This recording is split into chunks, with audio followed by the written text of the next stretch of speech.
Italian Wine Podcast. Chin Chin with Italian wine people. Hello, this is the Italian Wine Podcast with me, Monty Waldin. My guest today is Enrico Drei Donà from the Drei Donà Winery in Emilia-Romagna. Hello. So you in Emilia or Romagna? We are in Romagna. You know, in Emilia-Romagna, there's this long history of fighting between Emilia and Romagna, north side, south side of the region. And Okay, so you're on the Adriatic side. we are on the Adriatic side, south from Bologna, southeast from Bologna, in the Apennines hills. So the first round hill between Forlì and Predappio, in the Predappio DOC sub-appellation. Which is many people consider to be the best area for It's considered the Sangiovese. historical and best area for Sangiovese, for sure one of the historic areas in Italy for Sangiovese grapes and Sangiovese clones. Do you get annoyed when we always think of Sangiovese as, oh, it's the Tuscan grape, it's Chianti Classico, it's Brunello. Do you get annoyed by that? Not just you in general, your region as a whole, the fact that you almost certainly are the home of point Sangiovese. of proud when you speak also with the guys, old farmer, because where Sangiovese was born, and there is a big fighting about this in Romagna, it's in Tuscany. Technically and historically, when Sangiovese really born, doesn't exist Romagna and Tuscany as a region, political region. So Sangiovese is a grape from the central part of Italy. It grows in the central Apennines and go down east side and west side of Apennines. And so in Tuscany and Romagna found a very nice place to be grown. And for sure, Tuscany did a great job, more than us probably at the moment. But you guys are bouncing back, aren't you, with your Sangiovese? Absolutely, we're bouncing back a lot. There is a big coming back. There is. So what's changing? Is it the younger generation with new ideas, or is it just better clones? Or It was a little changing of ideas. The new generation, my father's side generation in the beginning, and new generation was much more paying much more attention on the quality, on the Apennines viticultural, and not on the vineyards in the flat side, on the plain? and start working on the selection of the clones, on the terroir, and the quality really rise up quite a lot. It's not only few winery that makes good wine, but quite a lot. We are probably one of the winery that really start in the beginning with the new age of Sangiovese Romagna, try to work strictly on the clones, selection of the clones on the Sangiovese grapes of our What about in the winery in terms of barrel aging, and is there a move away from that now to let the fruit express itself a bit more? There was a lot of fashion in the past. Once it was very fashionable to be in the barriques, so everybody was screaming, we are barrel age. Now there is a big fashion to be natural, and so everybody's screaming to be natural. I'm a little bit more, I want to say, different. So we do what we have to do to make a good wine. Barrel aging is a technique instrument to works to let a wine grown up as the best. Organic practice, sustainable agriculture, a smart and intelligent way to managing the vinification is I think what really the consumer expect you to do to express as the best your terroir. So it's not something you have to point your little pins and say, okay, now I'm barrique aged, now I'm organic, now I'm biodynamic, now I'm me. Since more than 20 years at my side and my father earlier. So Are you the third generation? technically, I'm the second, because the winery was in my family hands since 1923. But in the past, was run from the farmer that used to live on the estate. So all my grandparents was a surgeon. My father was the first one that broke the tradition. He was he make law studies, so he was a lawyer, and he quit in the late 70s, beginning of 80s to manage the family winery directly, and I follow him directly. So I did a strange way, because I did classical literature at the university, working in the winery. So I have a classical heritage, and my technical came from road school, so working in the ground, working on the cellar. Yeah, it was lucky you left the classical literature, because you would have never got a proper job doing that. Exactly, absolutely. If you're not a doctor and a lawyer, your grandparents and parents had a far more sensible jobs. They was teasing me. When doing classical literature, because there was only good women in the university. That was the joke I was involved in. That'll be edited out. Exactly. Right? So when you say classical literature, you're talking about like Greek poetry? We did Greek and Latin in the high school, and after we go up to the university was contemporary history. So it was more my part of passion mainly to make the study, but the main effort for me was always stay in the vineyards, in the cellar, working, learning, learning to make wines. So contemporary history of the Emilia-Romagna region as a whole, how have things changed over the last 20 years? Well, it was quite a big changing because Emilia-Romagna is very well known from wine to be the stomach of Italy, the food valley of Italy, big tradition in high quality foods. So like what, like Parmigiano cheese? Reggiano, Parmigiano cheese, Parma prosciutto, balsamic vinegar, and a lot of the squacquerone, DOP, and plus the handmade pasta, tortellini, all that kind of rich food, nice, well known all around the world. So the famous or infamous Bolognese sauce. So you call it the stomach of Italy? Exactly, so it's called the stomach of Italy. And there was a big tradition on the wines, and in the last 20-25 years there was a big coming back of small viticultural production of the hillsides that really starts showing what's the real potential of the terroir it came from. So was that to do with the pricing?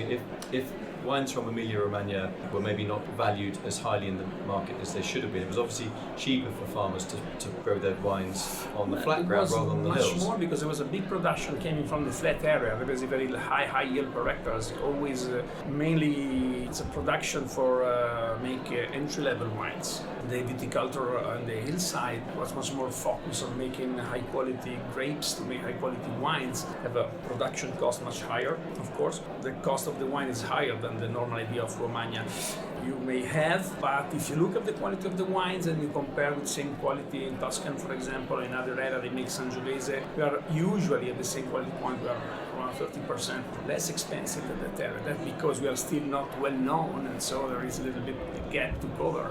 So what does a man with an interesting classical literature have to do to promote Drei Donà wines? How are you going to? So how do you think you will add value in marketing speak? Well, so adding value is a matter of working at the high quality as possible and doing step by step your road. Of course, you will never cover the gap we had with other wine region, but you can show the market, show the consumer the quality, the potential of our wines and our terroir, and make them passionate and start ordering and drink our wines, and so get much more close to our production and understand our terroir. So I always say that our work is not only making wine, we're trying to translate the terroir to our winemaking, wine growing, try to translate the terroir in the bottle, in the glass, and try to show what the potential could be. And so we did some good things in the past. I'm quite a little proud of them because we really start changing the idea of what Romagna could be. What, apart from Sangiovese, what are the varieties you have, like particularly also for white wine? Well, in the white wine, because my family is half from Veneto, Venetian sides, my father decided from the beginning to invest not on indigenous grape variety in the white wines, but we invest making Veneto grape varieties. So we have Chardonnay, we have Sauvignon Blanc, and we have Rhine Riesling. And we do 2 white wines from this varietal. Our white cru is called Il Tornese. It's a blend of Chardonnay and Riesling, 50-50, with a little bit of wood fermentation. 10% of the Chardonnay is barrel fermented, only a little touch. And it's a dry wine? It's a dry wine, absolutely. It's a dry wine. And another wine is a little more simple white wine. It's a Sauvignon Blanc with a little bit of Chardonnay to add a little bit of structure and body. So our program, our idea in the white wine is much more following our Venetian heritage. So white wine, a little bit more grapes from the northeast side of it. We don't work the classical traditional grape variety from Romagna, that's Trebbiano and Albano.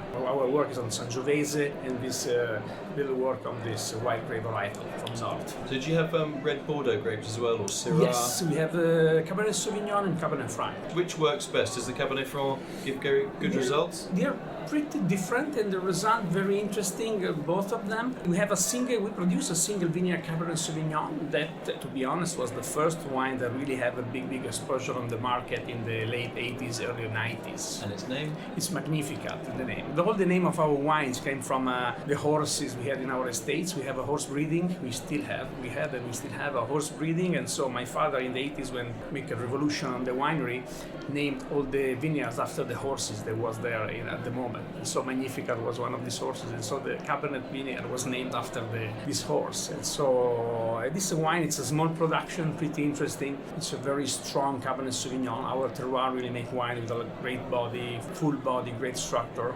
and it's something that expresses our terroir through an international grape variety that, to be honest, in the 90s was really big idea that my father had, because when you try and approach international market, many consumer doesn't have an idea what really are the classical indigenous grape variety of Italy. So having a Cabernet Sauvignon, they give sort of a benchmark of idea, and they can value your weight, work, and the potential of your terroir. But isn't that changing now, though? No, it's changing. It's changing a lot. Luckily, they get the consciousness that Italy have a great variety of indigenous grapes that really could make great satisfaction on the glass to the consumer. So which local grape don't you have in your vineyard now that you are thinking of planting? Pignoletto? Pignoletto, we are out of the area of Pignoletto, so we cannot planting. We don't have the white grape variety, traditional grape. We have a little Albana? bit, no, we don't have any Albana too. We have a little bit of Negretto Longanesi, Uva Longanesi, that we use in one of our Grand Cuvée blend. That's quite interesting. It's a very strange grapes, much more of a blending grape, one of the older traditional blending grapes. Okay, tell us a little about the Uva Longanesi. Uva Longanesi is a strange grapes to introduce the idea of what Uva Longanesi is. In Romagna, like in Tuscany was Colorino, Cannaiolo, Malvasia Nera, indigenous grape variety to blend with Sangiovese to add the color and structure to the Sangiovese. In Romagna with Sangiovese they tend to use this Uva Longanesi, they tend to use the Malvo Gentile, they tend to use other little different grape variety to add color and structure to the Sangiovese. Sangiovese in the past, when they were really was pushed the production, tend to be very pinkish and lightly, and so they need some blending with another indigenous grape variety. And Uva Longanesi is a lot of black pepper notes, very rustic, have a big bunch, so it gives satisfaction to the farmer when he used to harvesting, because when you cut this bunch you have 2 kilos of grapes in 1 month. We are not more impressed now about that kind of things, but in the past it was. And it's an interesting grapes for blending. We can really add a little bit of a touch of particularity, a little bit peppery. So is it easy to pick in a blind tasting then? If you know it a little bit how it is, yes. If not, you could confuse it with a rustic Shiraz, just to give you an idea. That could be something you can confuse with. But it's not bad. Probably I think that because I have a little bit of hurt on that. So it's something that really makes me curious to see how to add some particularity to our indigenous grape varietal. So where do you see the winery in, say, 10 years' time, 10, 15 years' time? Do you see just indigenous varieties, 100% organic? I think because of the size of our winery at the moment, we cannot really play too many games. We try to have to improve step by step what we are doing the best. I hope we could be able to expand a little bit the business, and growing up we have some program to buy some extra vineyards, and the idea in 10 years we would like to double the production. Really? Well, the production now, to give you an idea, it's around 12,000 cases a year. We hope to be able to reach 20,000 cases a year. That was our goal. So we're still talking about a small number, family boutique winery.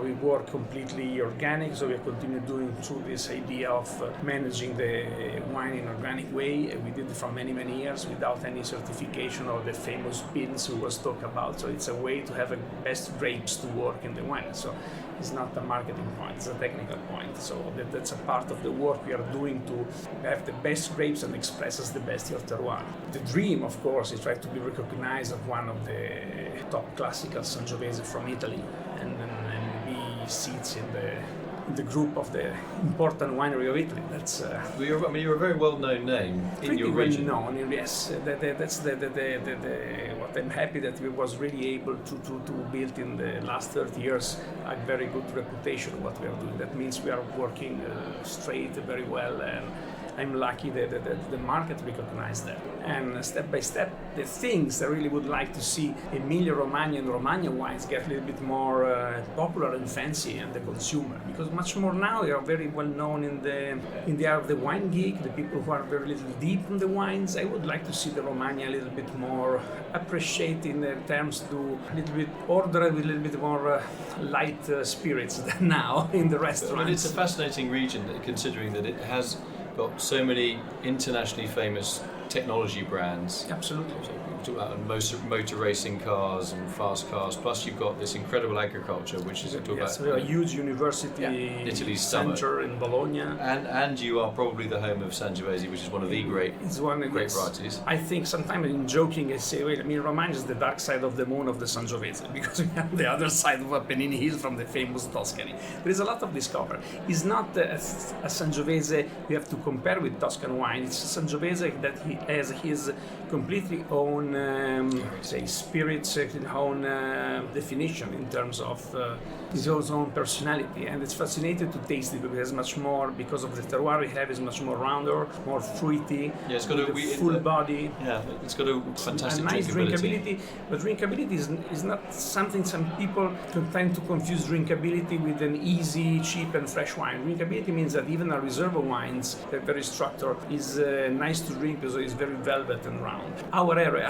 of the Predappio DOC sub-appellation is a much more, the expression of the tannins is more harder than other part of Emilia-Romagna. But that's normal, it's from a more intense terroir. More intense terroir, and Montanic. That goes very, very well when you're looking for a wine that could really age very long. We have a personal library of more than 6,000 bottles we produce since 1969 until now, and 89, 93 is very nice drinkable today. So it's a wine that can really age 20, 25 years. And we make a big work in store old vintages to taste and retaste and show people that visit us to see what's the potential. Because I always say that I want to say that everybody can make a good wines, but if you are a great winemaker and you work very good the vineyards, you can have great grapes and make a great wines. But a great wine that stayed in a long aging in the bottle is not because you're clever, because the terroir is a great terroir. So that's the ageability of the wine. It means that terroir have the potential to be something to be looked at, not only in my wine, but also my colleague working that. And so the dream, as we talked before, is to see the Romagna and the Predappio DOC sub-appellation considered one of the top Sangiovese you can pick from Italy. So you can choose one you drink a Brunello, one you drink a Romagna Sangiovese with the same consciousness that there is a great terroir with a personal style. What's interesting about Predappio, I think, with the Sangiovese there, you would think that they're going to be these big wines. I mean, Brunello wines can be quite big. Yeah. Chianti may be less big, and Predappio is sort of wines that are even less big, if you like, than Chianti Classic, but they've got the best of the Brunello in terms of the smoothness and slightly exotic flavours, and they've got that structure that the Chianti Classico has. Still much more fruitiness in the mouth. I think your time is coming, I really do. I hope so. Especially for Sangiovese, and also for... I see in some interest that came out, because it's I live in US 20 years ago, and I was working in US market or in German. Now there is an interesting. So if we're going to go in the United States, for example, in New York, people are looking some more different wine region, and they're more interested in to be involved in something different. So sometimes I think it's. I hope in the next 10 years that could be a new reborn. Yeah, if not, there's always the classical literature you can go back to. If that doesn't work out, there's always the classical literature. Well, classical literature and philosophy helps you to take the success and unsuccess with the same impact. I don't get mad for one thing or for other things, because I'm conscious that I'm doing the best I can do with the top of the passion I have, running my little family business in the better way, and I dream to be as much successful as I can do. But if I cannot reach what I'm looking, I'm still conscious they did all the best, and so I will not get mad at that. So, you always say, there is a bad news, open a bottle. It's a good news, open a bottle. So we have wines to celebrate or to be consolate after that. So Enrico Drei Donà, philosopher and wine grower. Thank you. Pragmatist as well. Thanks very much for coming in today. Thank you very much. Talk to the Italian Wine Podcast, and I hope to see you in Predappio sometime. Absolutely. Wait for you. Thank you. Thanks a lot. Thanks. Grazie mille. Follow us at Italian Wine Podcast on Facebook.